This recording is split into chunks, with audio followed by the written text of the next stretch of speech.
Story 1. This encounter took place roughly 15 years ago in a Swedish-speaking region of Finland that attracts a large number of Swedish tourists every summer. Since most locals in this area speak Swedish, many visitors forget they're actually in a different country. However, there are two important distinctions to this story.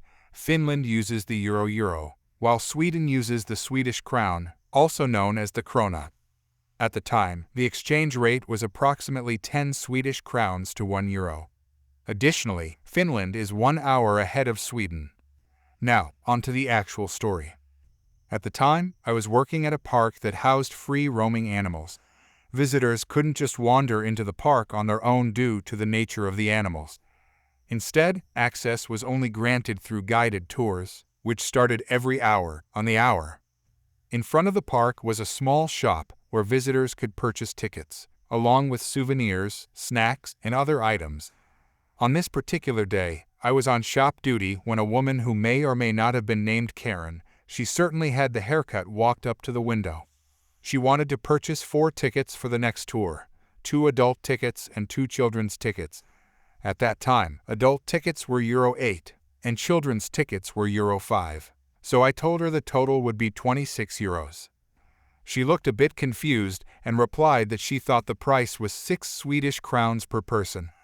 I politely informed her that this was not the case and pointed to the clearly displayed price list next to the window. Apparently, this wasn't the answer she wanted, because she immediately began insisting that our website stated it was 6 Swedish crowns, and therefore we had to honor that price. I was confused, to say the least, but I knew the website had accurate information. I had checked it just a few days prior. Also, it was extremely unlikely that our website would list any prices in Swedish crowns since Finland uses the euro. I explained this to her calmly, but she wasn't having it. She began raising her voice, berating me, and threatening to call the authorities. I asked her to show me the website where she saw the price she claimed, but she refused, stating it wasn't her responsibility. When she realized she wasn't getting anywhere with me, she demanded to speak with the manager. At this point, I had enough. I told her the manager wasn't interested in speaking with her and that she could either pay the listed price or move along. She replied that we would definitely be hearing from her and then stormed off. Now, I knew the manager and the owner personally and had worked with them for years. I was confident the manager wouldn't want to deal with her, but I still called just to inform her about the situation in case the woman did try to contact her. I thought that would be the end of it, but I was mistaken. An hour later, Karen returned with the most smug expression on her face. She claimed she had found our website and showed me the screen on her phone. However, the site she pulled up was not our official page. It was a random personal blog that featured a scanned copy of a tourism flyer from 6 years ago. On that flyer, there was a list of prices for various local attractions, and one line read 6, without indicating any currency. The flyer was clearly outdated, and the price reflected an adult ticket price from 6 years prior. I was baffled as to how she had managed to find this obscure blog post, but I calmly explained that it was not our website, and we had no control over the content found on personal blogs. I also reiterated that the current ticket price still applied. She lost it completely. She stood there yelling, calling me dishonest, and accusing the park of tricking tourists. She claimed we were responsible for correcting all misinformation about us on the internet. She once again threatened to call the police, said she would sue us, and demanded again to speak to the manager. I told her that I had already spoken to the manager, and she still wasn't interested in engaging with her. Eventually, Karen stormed off a second time. The final tour of the day started at 3 p.m. and usually returned around 4 p.m. We always kept the shop open until the tour came back in case any guest wanted to purchase souvenirs. Around 3:30 p.m., Karen returned again, this time with her husband and children in tow. She looked furious, but it seemed like her children were eager to visit the park, and they had likely convinced her to return. She announced that she would buy the tickets and take legal action later to get a refund. The only problem?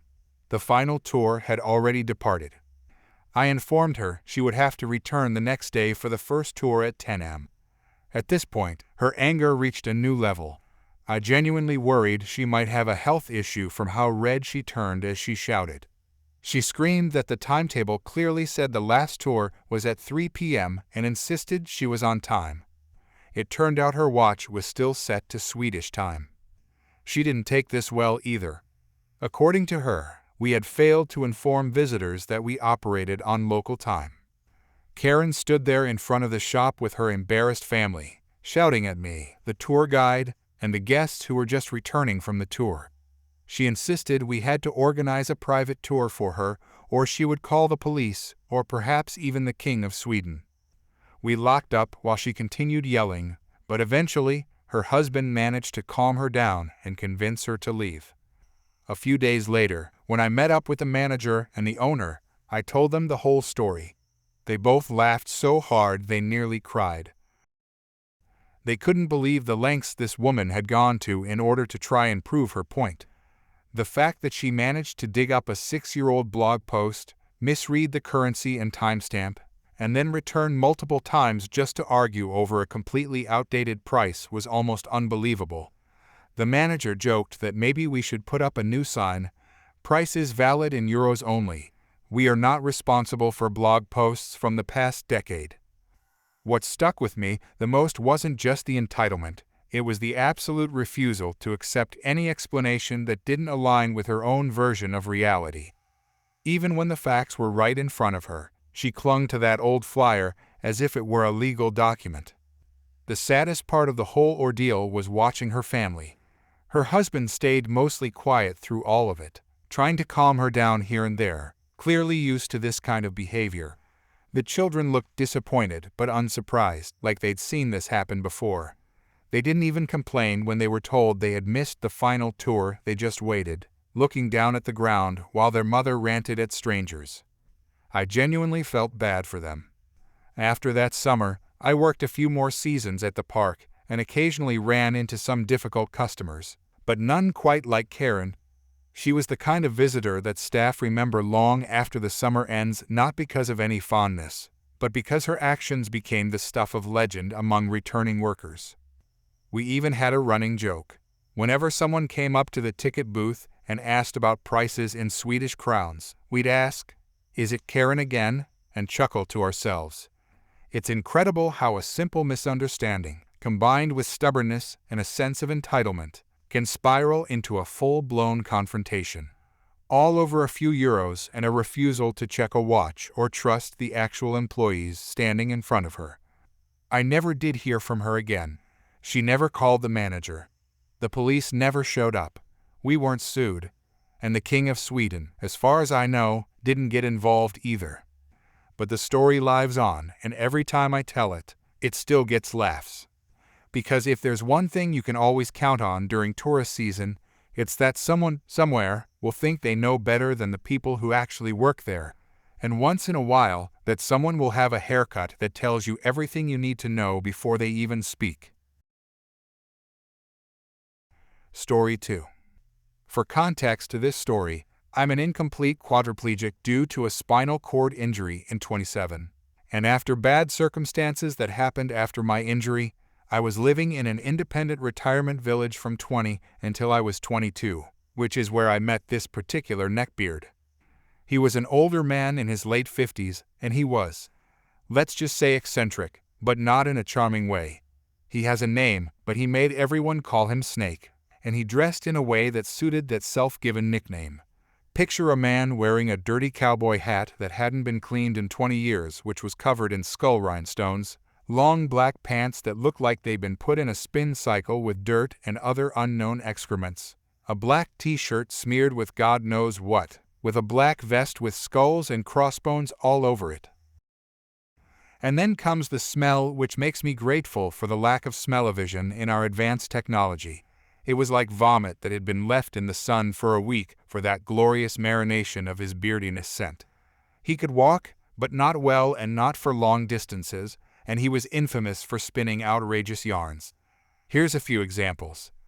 He had a wife and a girlfriend. He owned the retirement village. He was a carer nurse and the manager of the disability business he attended weekly. He owned 2 Harley-Davidson motorbikes, and he was a millionaire. There were many more bullcrap claims, but these are just a few. I moved from that retirement home in late 2012 when I was 22 to the unit I still reside in now, and although I am no longer in contact with him, this is a small city and news travels fast. Before I moved, I knew that Snake was going to get a mobility scooter. As he'd mentioned this to me, he'd asked if I'd teach him how to drive it. I think he was assuming that a mobility scooter and the power wheelchair I use are the same thing, which they are not. I still see him from time to time around town, and the sight of his scooter.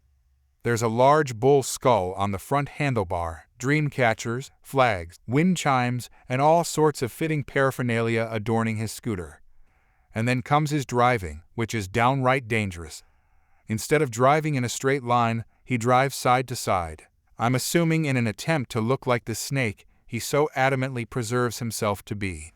His reckless driving and lack of care for anyone else's safety is something I've witnessed firsthand many times. But one time in particular prompted me to write this story. This was last autumn here in Australia, March 2019. I was speaking to a friend of mine who had just received a new power wheelchair. She's a paraplegic. She told me of an incident that happened a week prior, when she was waiting at a roundabout when Snake came up beside her in his scooter. But instead of waiting for her to cross first, he drove his scooter up beside her and went over the curb to cross the road, not caring that she was there first and not wanting to wait. This made me furious, and I wanted to confront him about this, as he not only risked her safety, but the safety of her brand new $40,000 power wheelchair. A week later, I saw him downtown and went to confront him about what he'd done, and the stupidity he sprouted as an excuse shocked me. "But I live in New Zealand now, so it couldn't have been me," he said. "You're living in New Zealand right now?" I asked him. "Yes, I do." The level of stupidity astounded me. This conversation went back and forth for a few minutes before I gave up and left. How was he in New Zealand while he was in front of me? The nerve of some people. I still see him around town, but not as often as before due to Bravid, so he was clearly talking crap. This story doesn't have a dramatic ending, just an entitled man and his mobility scooter. Story 3. This was my first encounter with one of those Karens. Oh boy, how bad it is. First, a bit of backstory. Even though it's still COVID time, we have our basketball training again. Our country is not in that bad of a situation with pandemic, but still has some rules to follow. You need to wear a mask while being on the bus, and there are marked seats in which you mustn't sit. On to the story. So me and my friend finish with our training and go to wait for our bus. When we think about where we could see close to one another, we found a 4-seat part of the bus where 2 people can sit. Some time passes, and when we stop at one station, it's where the entitled mother and her nice kid enter the bus. She had a classic Karen look. She was even wearing sunglasses in the middle of winter on a cloudy day. She was talking to someone on her phone. Oh, and she wasn't wearing her mask, while her child did. She starts looking for a place where she and her son can sit together. She spots me and my friend and sees that there are 2 empty seats, one in front of the other facing one another. But the problem was seats were marked with big X, so even if you don't go by bus regularly, you can clearly see you shouldn't sit in there. When they get close to us, I start to get a bit nervous. I point on the big X on both of the seats. Entitled mother completely ignores me and still talks on her phone. I was getting mad at this point because I don't want to catch the virus. Then her kid kicks in. "Mom, we shouldn't sit here. It's marked with X. Let's look for another place." She was still talking to her phone and not paying attention. At this point, I'm furious. You can clearly see where I can sit and where you can't. I pointed it out and her son did too. What else does she need to realize that's not a place you should sit on?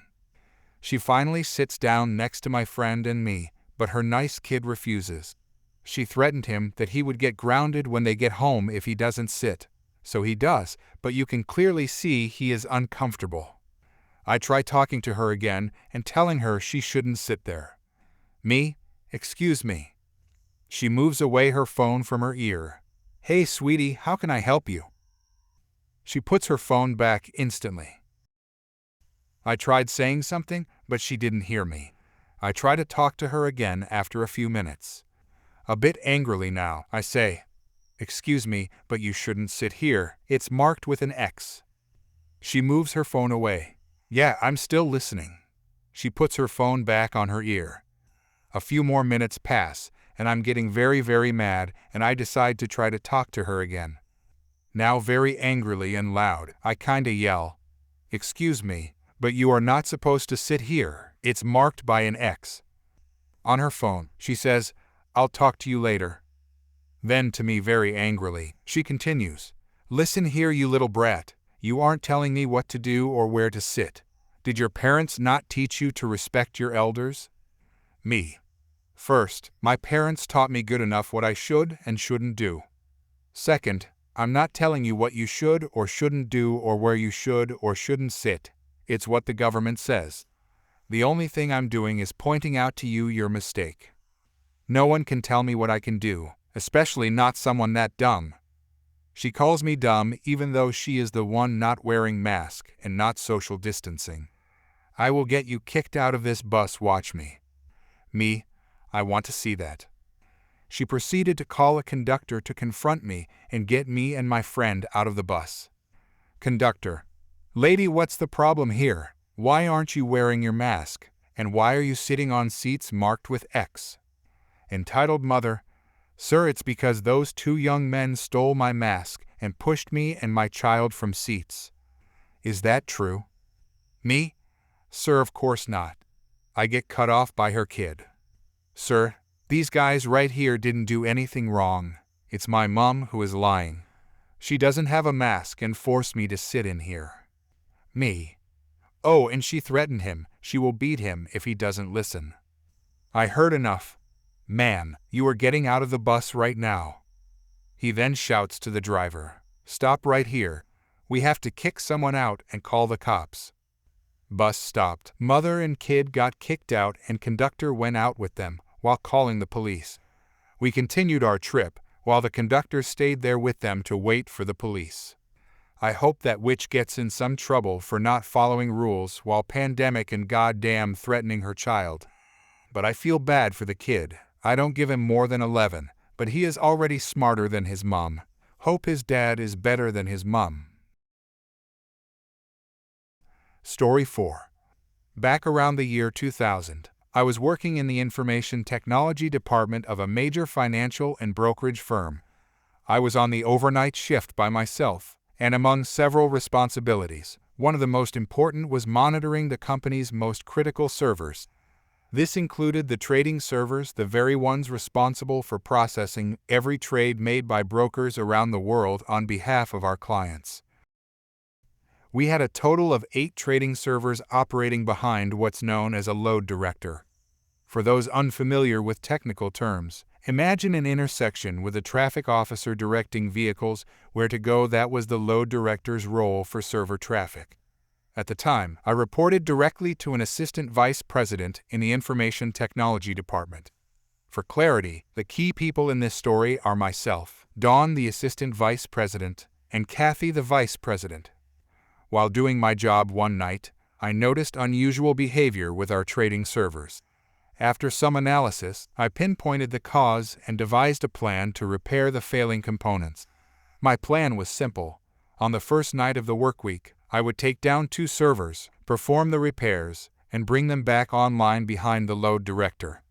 I would repeat this for the next 3 nights, allowing me to fix all 8 servers with minimal impact. The last night of the week would serve as a buffer in case anything went wrong. Now, while I had the authority to perform repairs on most of the company's 1,000+ servers, I absolutely could not touch these trading servers without Dawn's direct approval. So, I sent an email to Dawn outlining the issue, the necessary replacement parts, and the step-by-step plan to resolve everything. All I needed from her was a quick reply with the word "approved," and I could have the entire issue fixed within 2 weeks. I also had read receipts enabled on all my emails, so I would know if she saw it. As you might have guessed, I received no response. 2 weeks passed, and I followed up with another email that included all the original documentation. Again, I received no reply. Another 2 weeks went by. I sent a second follow-up, clearly stating that this wasn't a question of if the servers would fail, it was only a matter of when. Still, silence. 2 more weeks passed. It was now around noon on a Friday. I had just started my weekend and was relaxing at home when the phone rang. Hello? Is this Morpheus J? Yes. This is Kathy. Who? My work brain shuts off the moment I clock out. It's Kathy, your boss. Oh, hey Kathy. Wait, this can't be good. Now realizing that if Kathy the vice president was calling me at home, then something serious must have happened. All the trading servers have crashed. We need everyone on hand. I'll be there in 20 minutes. Normally, it was a 35-minute drive. What had happened was that one server crashed. The load from that server got pushed to the remaining 7, which overwhelmed the next server in line, and so on until all 8 servers went down. I got to the office and found the entire team already there, surrounded by 8 brand new servers that were ready to be deployed. We got to work building, locking down, restoring from the latest backups, and bringing everything back online by 6 p.m. Then, he was back home for the weekend. When I came back on Sunday night, which was the beginning of my work week, the first thing I did was print out the email threads and all those important read receipts. I placed them neatly in a folder and set it on the corner of my desk. At 7 a.m. Monday morning, just as my shift was ending, Kathy walked into my office and asked me to join her in her office. I agreed, grabbed the folder, and followed her. Inside her office were Kathy, Dawn, and a representative from the Human Resources Department. Kathy looked at me and said, "So, Morpheus J, I understand from Dawn that it's your responsibility to monitor the trading servers. Can you explain what happened?"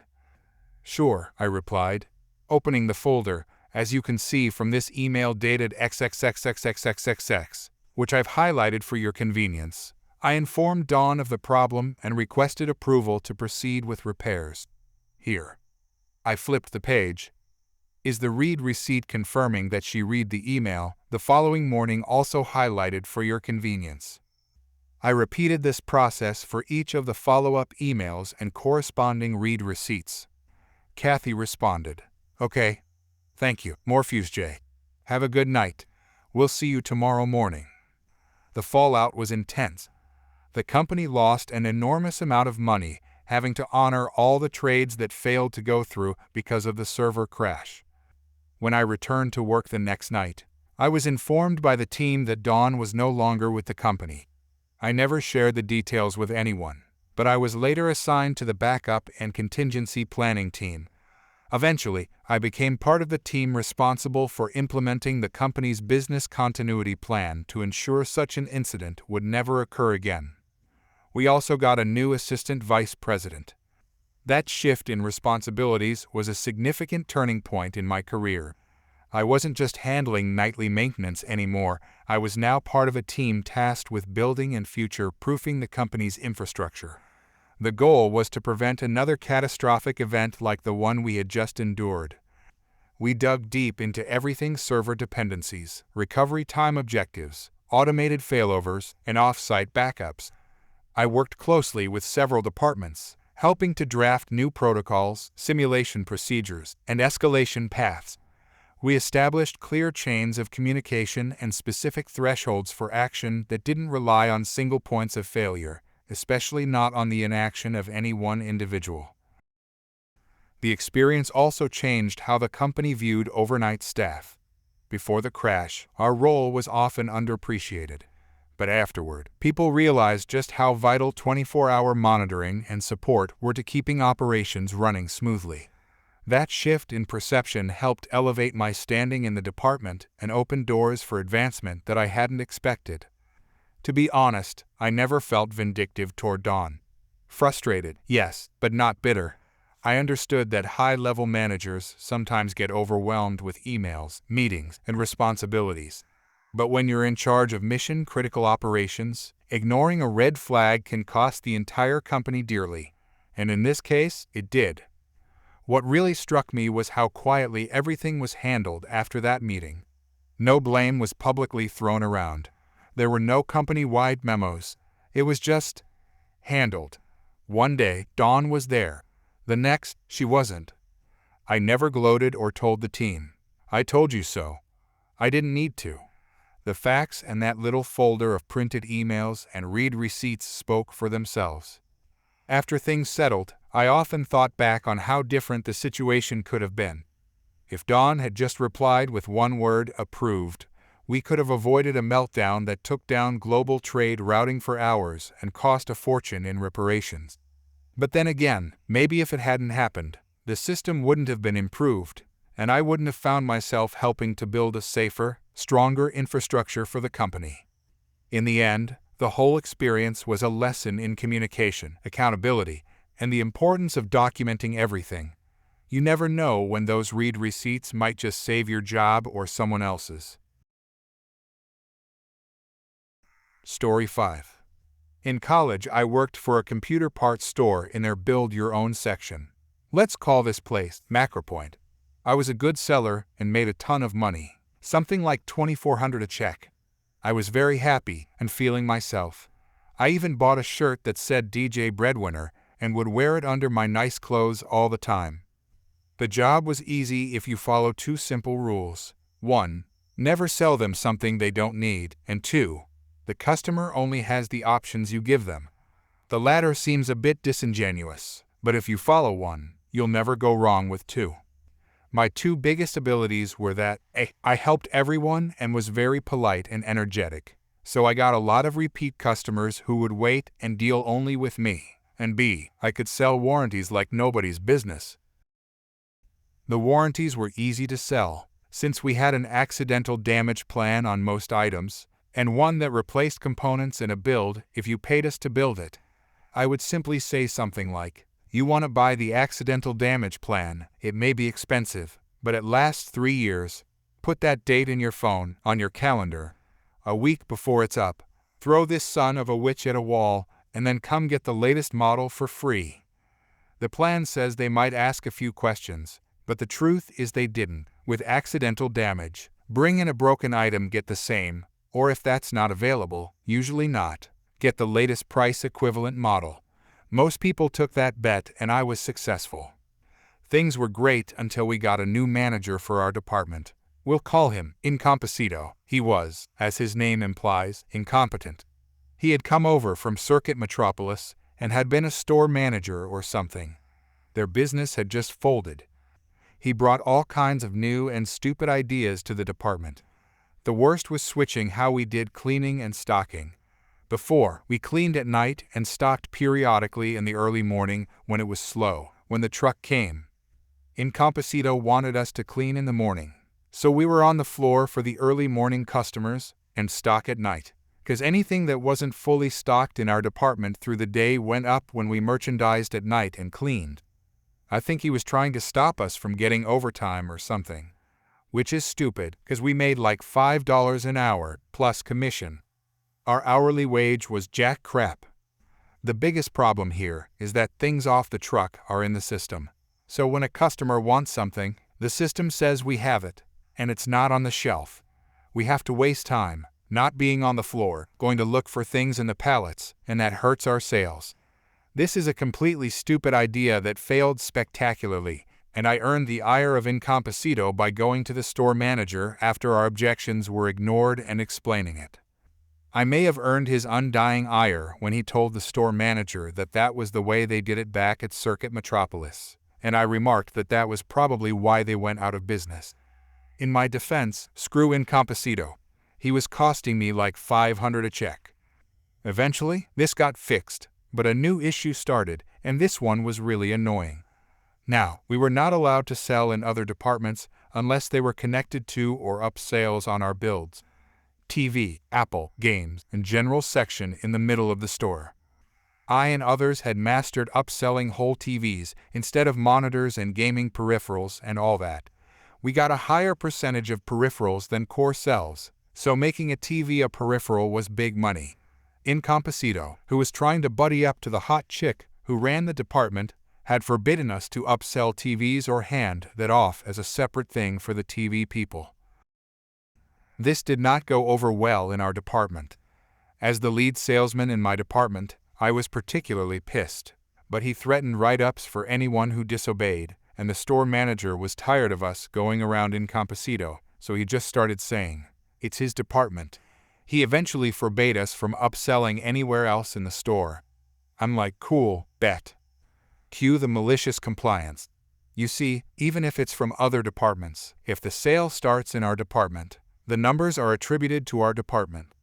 This here affects Incompetito's bonus, but also, the only reason more TVs were being sold in the first place was that we were convincing gamers to get big TVs and use them as monitors instead of monitors. So, when we stopped doing that, units stopped going out with the same frequency and the numbers for our department dropped sharply.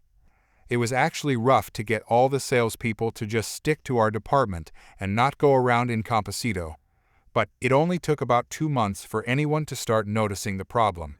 They'd called a meeting of the departments and talked about TV and bio underperforming. When they asked why, I feigned ignorance and just said we were following what Incompetito said. We let the store manager slowly piece together why things were happening. Incompetito got chewed out and TV lady, let's call her, Legs for Days, was also chewed out. We didn't know why at first, but apparently she'd done this to the manager before the manager that hired me. The one before Incompetito was a woman, but her predecessor was a man. Apparently Legs for Days had a way of flirting and getting special treatment for her department and taking advantage of idiots like Incompetito. I'd like to say that was the end and Incompetito eased up and got out of the way. But no, he was petty and a jerk. He conspired with Snake, someone of his own culture, to get rid of me. I found this out because Snake was popular with the girls, but also talked too much. He would allow Snake to upsell in our area and had one of the girls often remove my sticker and put Snake's on it. He started scheduling me at weird times and started selling the store manager on the idea that I was detrimental to the morale of the department. A lot of them were lazy and relied on the pool. When you don't help someone and they buy something, the money goes into the pool and is distributed amongst the entire department. If it doesn't look like a big build, some folks would just let that go to the pool. I did not. I helped everyone and turned small items into big purchases. Admittedly, that hurt everyone else's pockets, but we're told to help everyone and to absolutely not be lazy and let things go to the pool. So the weird way it ended up being explained to me is that if I sold 10 of an item, I got paid, let's say $100 because of a multiplier or whatever. But if I sold 5 and someone else sold 5, no one would get the multiplier, and thus they would pay each $40 or something, instead of paying $100 for the same amount of merch being sold. It was all convoluted and sounded like a BS excuse, but Incompetito ended up convincing them that they couldn't afford me right then. Normally they fire people on the spot, because we've got a high risk of theft, but they let me work those last 2 weeks. I asked what he expected me to do, and he told me, I expect you to sell, so. Sell I did. Cue malicious compliance too. I was going to show them what they were losing. I wanted them to feel my absence. I was determined to try to break the sales record my last few days and totally came close. I was averaging something like 7,800 in sales, way up from my 3,000 a day, which still had me around the best. See, the record was somewhere around 14,000 in a day, and I had hit 11,000 and 13,000, but sadly could not hit the record. But my numbers were insane during that time. My last check was stupid high. But alas, Incompetito did manage to get me out of there, though the store manager said he'd hire me back if things changed. Instead, Incompetito waited a month and moved Snake into my place in the department.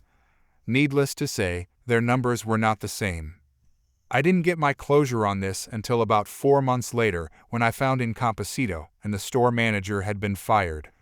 They opened a Bengal direct across the way and Macropoint had been losing clients and money.